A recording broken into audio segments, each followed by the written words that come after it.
তো এই মঞ্চ থেকে সুকান্ত মজুমদারকে অনেক অনেক শুভেচ্ছা রইল। কে জিতবে কে হারবে আমরা 4 জুনে দেখে নেব। কিন্তু আমি যেহেতু বিপ্লবদার জন্য এসেছি, আমি মন প্রাণ থেকে চাইবো আমার প্রার্থী, আমার দলের প্রার্থী এবং আমার বিপ্লবদা যেন এই সিট থেকে জিতুক। কি হয়েছে?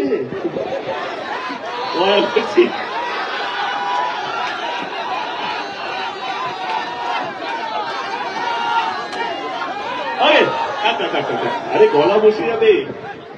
ও কালকে তোমার শেষ না ছিলাম, দৌড়াবো আমার জায়গায় নিয়ে যাবো চিৎকার করার জন্য। Come back to the point. Okay, নির্বাচন আপনাদের এলাকায় 26শে এপ্রিল নির্বাচন। ঘাটাল লোকসভা কেন্দ্রের তৃণমূল কংগ্রেসের মনোনীত প্রার্থী আপনার চলচ্চিত্র জগতের সুপারস্টার নায়ক সম্মানীয় বিবেক অধিকারী ওরফে দেব।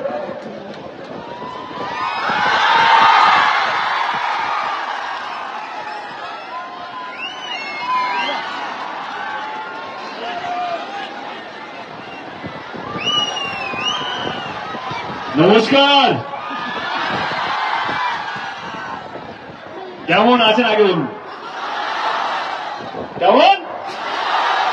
ভালো, বুঝলাম। আমি এটা ভাবাই ভুলে গেছি।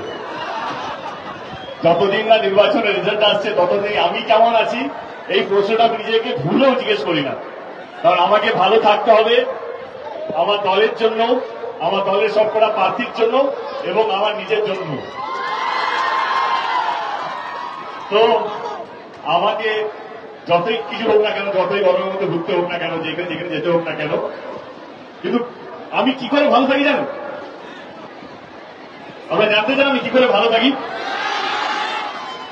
আমার মনে হয় কি আমি 14 মার্চ থেকে নির্বাচনের প্রচার শুরু করেছি আর কি। প্রচন্ড গরম শুরু হয়ে গেছে, আমি সত্যি বলছি।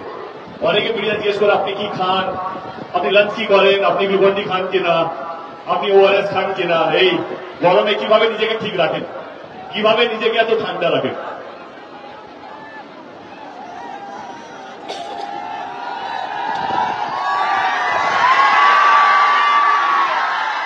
কেউ বা যারা জানতে চান আমি কিভাবে ঠান্ডা থাকি, কিভাবে আমি এত লোক প্রচার করছি এই গরমের মধ্যে, জাস্ট এই মঞ্চে আসুক আর আপনাদের মুখের দিকে তাকা, বুঝতে পারবেন এই হাসি মুখ, এই চিৎকার চেঁচামেচি, যে কোনো ওআরএস, যে কোনো ভাত ডাল, যে কোনো সবজি তরকারি, মাছ মাংসের দিকে যে কতটা পাওয়ারফুল আপনাদের এই চিৎকার, আপনাদের এই ভালোবাসা। এইটাই হচ্ছে আমার মূল এনার্জি। আমি যেখানে যেখানে গেছি, আমার নিজের সংসদীয় এলাকা বলি, ঘাটাল লোকসভা কেন্দ্র বলি, বা যেখানে যেখানে গেছি, সেখানে সেখানে যেইভাবে মানুষ দল বেঁধে নেমেছে দলের প্রতি, দলের প্রার্থীর প্রতি এবং কোথাও যেন আমার প্রতিও, তার জন্য আমি আপনাদের সকলকে এবং আজ অব্দি যারা যারা আমার এই সভাতে উপস্থিত হয়েছে হাত জোর করে মাথা নিচু করে প্রত্যেককে ধন্যবাদ জানাই।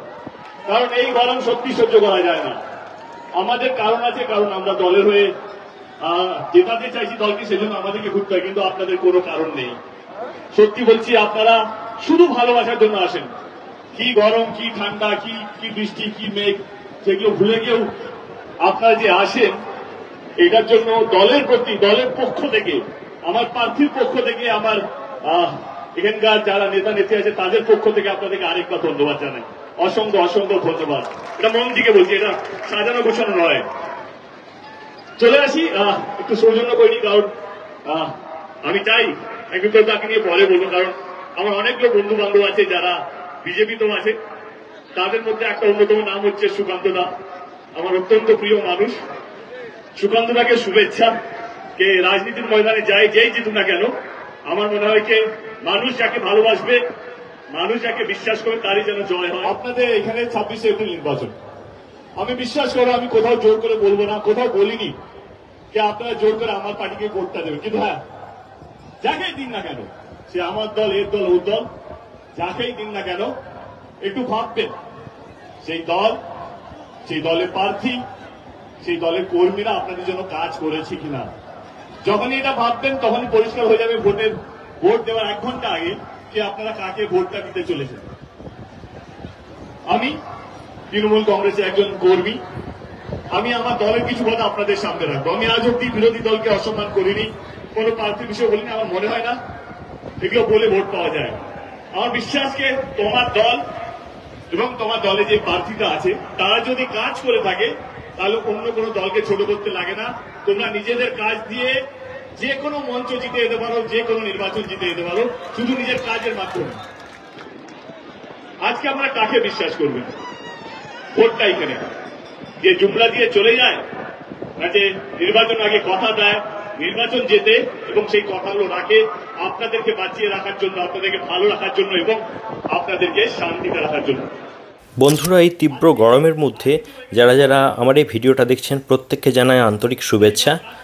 তো দেবের ভাষণ আপনারা শুনলেনও, সৌজন্যের রাজনীতির ছোঁয়া পাওয়া গেল। আর যে কথাটা না বললেই নয়, আমরা সুপারস্টার দেব, স্টারডাম দেব, টলিউড ইন্ডাস্ট্রির হিরো, সেলিব্রিটি দেবকেই আমাদের বেশি পছন্দ। সত্যি কথা বলতে কি, রাজনৈতিক দেব না, সেলিব্রিটি অভিনেতা দেবের যে কি পরিমাণ ফ্যান ফলোয়ার্স রয়েছে বাংলায়, তা কিন্তু ভক্ত তথা জনতাদের উচ্ছ্বাস, আবেগ, তাদের আচরণকে দেখলেই বোঝা যায়। তো বন্ধুরা, এখানেই রাখছি। আপনাদের কেমন লাগলো ভিডিওটা আমাকে জানাবেন। করবেন সকাল 11টা থেকে বিকেল 4টে পর্যন্ত ঘরের মধ্যে থাকতে। তো সবাই ভালো থাকুন, আপাতত রাখছি, টাটা।